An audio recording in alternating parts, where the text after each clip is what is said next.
Shalom saudara yang terkasih, bersyukur hari ini kita boleh bersama-sama mengikuti AMD. Saya berdoa kita dalam keadaan yang sehat, terus bersuka cita dan dipenuhi dengan damai sejahtera Allah. Hari ini kita akan merenungkan firman Tuhan sebelum kita memulai aktivitas-aktivitas kita. Tapi sebelumnya mari kita bersama-sama bersatu di dalam doa. Kita berdoa.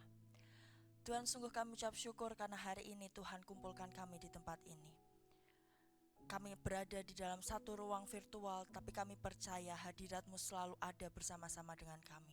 Dan kami bersyukur Tuhan, karena pada pagi hari ini Tuhan boleh anugerahkan kepada kami penyertaan yang sempurna, karena Engkau yang menyertai kami di dalam istirahat kami, maupun kami percaya di dalam aktivitas kami nanti, Tuhan yang selalu menyertai. Kalau pagi hari ini kami rindu untuk merenungkan firman-Mu, biarkan setiap kebenaran firman Tuhan yang boleh sama-sama akan kami renungkan, boleh memperkuat iman kami, membawa kami berjalan di dalam kehendak-Mu, membawa kami lebih kenal lagi dengan Tuhan kami, dan kami percaya bahwa kasih karunia-Mu terus ada bersama-sama dengan setiap kami. Engkau yang jamah hati kami, Engkau yang ubahkan hati kami, sehingga ketika firman Tuhan kami dengar, ketika firman Tuhan kami renungkan, di situ kami menerima perubahan hidup kami. Terima kasih Tuhan, Roh Kudus yang tolong kami untuk mengerti firman-Mu. Di dalam nama Tuhan Yesus kami berdoa.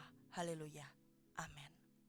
Saudara, hari ini kita akan sama-sama merenungkan satu perenungan firman Tuhan yang akan kita dasari dari 1 Petrus 2 ayat yang ke-9 hingga ke-10. Saya akan bacakan untuk saudara. 1 Petrus 2 ayat yang ke-9 hingga 10. Tetapi kamulah bangsa yang terpilih, imamat yang rajani, bangsa yang kudus, umat kepunyaan Allah sendiri, supaya kamu memberitakan perbuatan-perbuatan yang besar dari Dia, yang telah memanggil kamu keluar dari kegelapan kepada terangnya yang ajaib.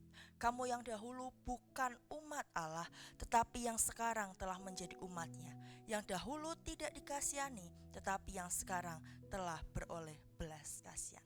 Berbahagialah kita yang senantiasa membaca, merenungkan, terlebih lagi melakukannya di dalam kehidupan kita hari lepas hari. Saudara, kita sebagai orang Kristen itu adalah orang-orang yang spesial, karena kita punya identitas yang sangat kuat, sangat lekat, yang telah diberikan Tuhan kepada setiap kita.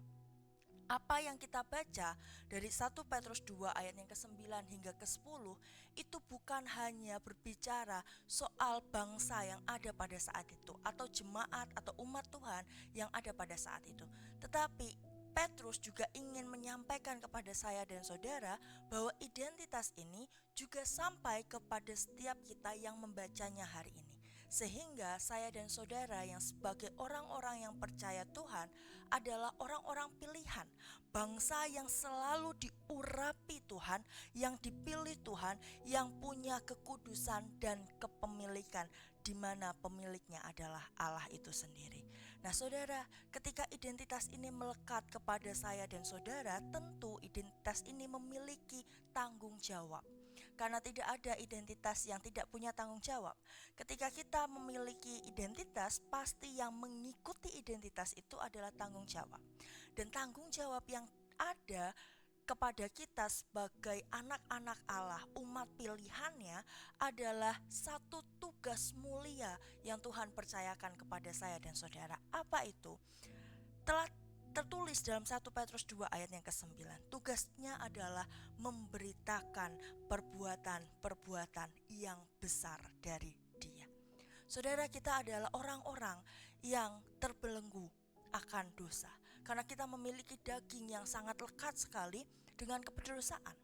Tetapi karena kita adalah orang-orang yang percaya kepada Tuhan, kita menjadi orang-orang yang terselamatkan dari dosa itu dan terbebas dari kegelapan menuju terang.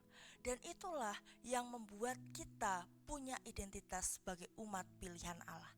Dan umat pilihan Allah ini punya satu tugas, yaitu untuk memberitakan perbuatan-perbuatan Allah. Kembali lagi saudara, kita satu bulan ini diingatkan bagaimana gereja ini harus menjadi gereja yang punya hati untuk bermisi. Begitu juga dengan setiap kita. Setiap kita juga harus punya hati untuk menjangkau jiwa, mengabarkan kabar baik tentang Allah. Dan menjangkau jiwa itu berbicara soal bagaimana kita bisa memberitakan perbuatan-perbuatan Allah yang besar. Karena ketika perbuatan-perbuatan Allah diperkatakan, disitulah banyak orang akan mengenal Dia dan mengikutinya hari lepas hari. Oleh karena itu saudara, kalau saudara dan saya sama-sama merasa bahwa kita punya identitas yang sama, maka tugas dan tanggung jawab kita juga seringkali harusnya sama, yaitu menjadi orang-orang yang memberitakan kabar baik tentang Allah. Dan lagi-lagi saudara, ketika kita memberitakan perbuatan-perbuatan Allah, kita tidak perlu melakukannya dengan hal-hal yang terlalu besar, terlalu berat. Tidak perlu kita melakukannya kemana-mana membawa Alkitab. Tidak perlu saudara. Tetapi cukup membiarkan Alkitab itu hidup di dalam diri kita. Firman itu hidup di dalam diri kita. Dan kita bisa melakukannya hari lepas hari. Nah saudara, seringkali ketika kita menyadari kita punya identitas, maka seharusnya kita pun menyadari apa yang mengikuti identitas itu atau tanggung jawab itu juga harus kita lakukan. Sama seperti ketika kita di dunia ini sudah berusia 17 tahun, kita punya identitas yang baru yang berbentuk kartu, KTP saudara, atau SIM bahkan, maka ada hal-hal yang mengikutinya. Setiap orang yang sudah memiliki KTP pasti tentu punya tugas dan tanggung jawab kepada dirinya sendiri. Diartikan oleh negara ini sebagai orang yang sudah dewasa, yang sudah bisa menentukan arah kehidupannya sendiri. Begitu juga ketika kita punya SIM, surat izin mengemudi. Kalau kita sudah dewasa, kita punya SIM, maka ada tugas dan tanggung jawab yang mengikutinya, yaitu untuk bisa mengemudi dengan berhikmat, dengan bertanggung jawab. Dan ketika KTP atau SIM itu hilang saudara, kartu identitasnya hilang, maka tanggung jawab itu sebenarnya tidak hilang. Tetapi kita punya rasa-rasanya di mana kita harus mencari KTP itu dan SIM itu sampai ketemu, bahkan kita sampai kebingungan ini kemana, dan kita bisa mengurusnya kembali. Begitu juga seharusnya ketika kita berbicara soal identitas anak Allah. Kadang di dunia ini kita ditempa berbagai masalah kehidupan dan membuat kita rasa-rasanya berpikir bahwa sepertinya bukan umat pilihan Allah, karena tidak mungkin yang umat pilihan diberi cobaan seberat ini. Tetapi mari kita lihat di dalam kehidupan kita, identitas itu sebenarnya tidak hilang. Cobaan seberat apapun yang ada dalam kehidupan saya dan saudara, kita tetap sama. Kita adalah bangsa yang terpilih, imamat yang rajani, bangsa yang kudus, dan umat kepunyaan Allah. Dan ini tidak mungkin hilang.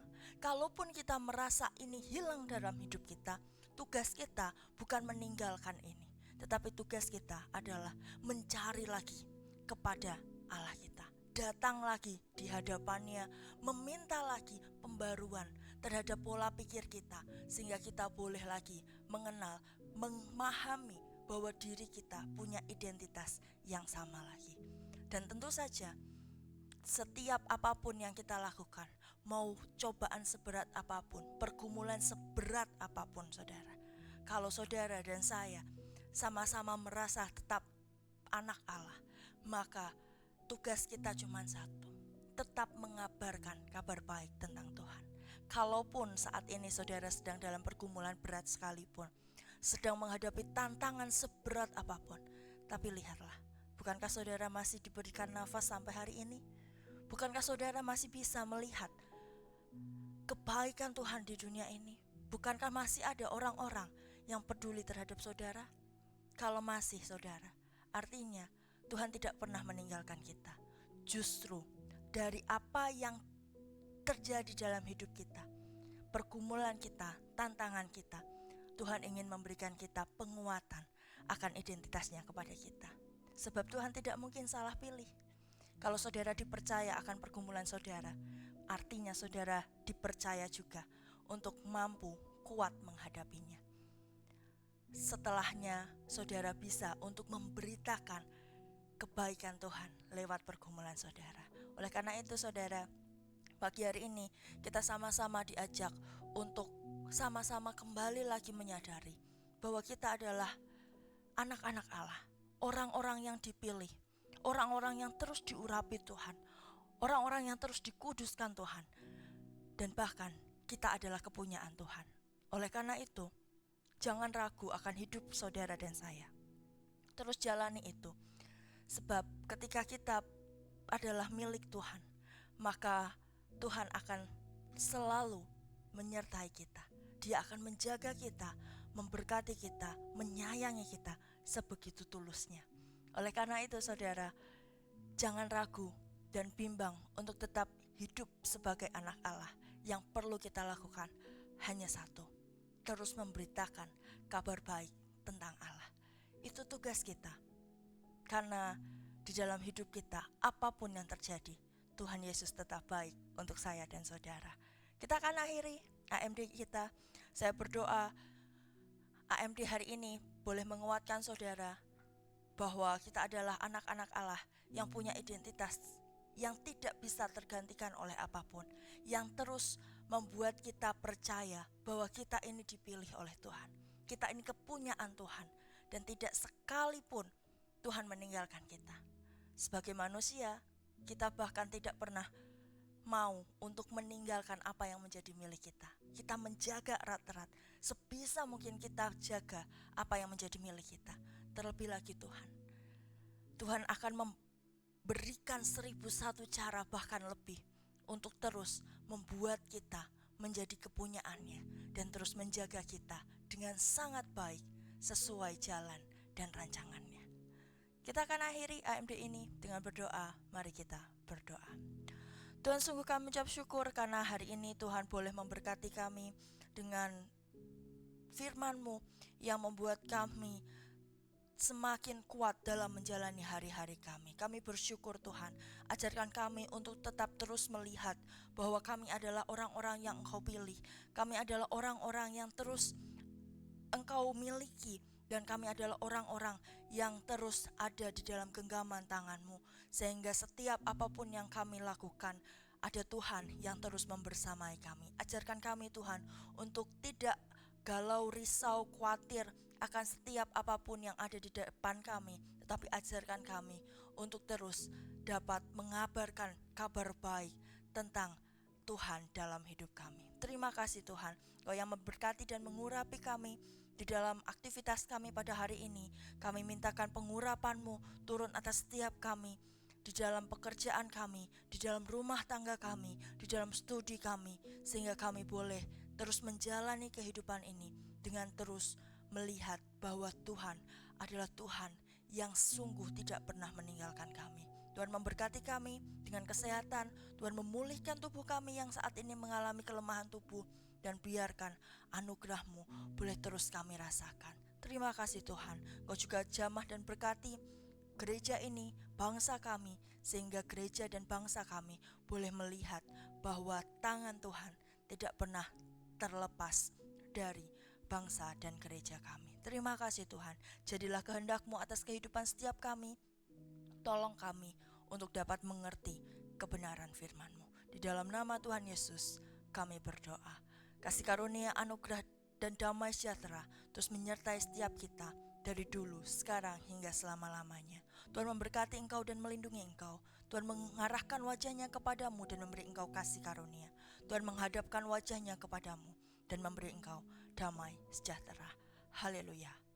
Amin. Saudara, hari ini kita boleh bersama-sama merenungkan firman Tuhan. Saya berdoa setiap kita hari ini sama-sama menyadari bahwa kita adalah orang-orang yang dipilih.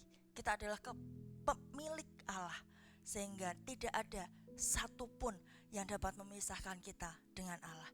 Kita harus terus berjalan bersamanya, dan tugas kita hanya satu, untuk mengabarkan kabar baik tentang Dia yang punya segala cara untuk kehidupan saya dan saudara.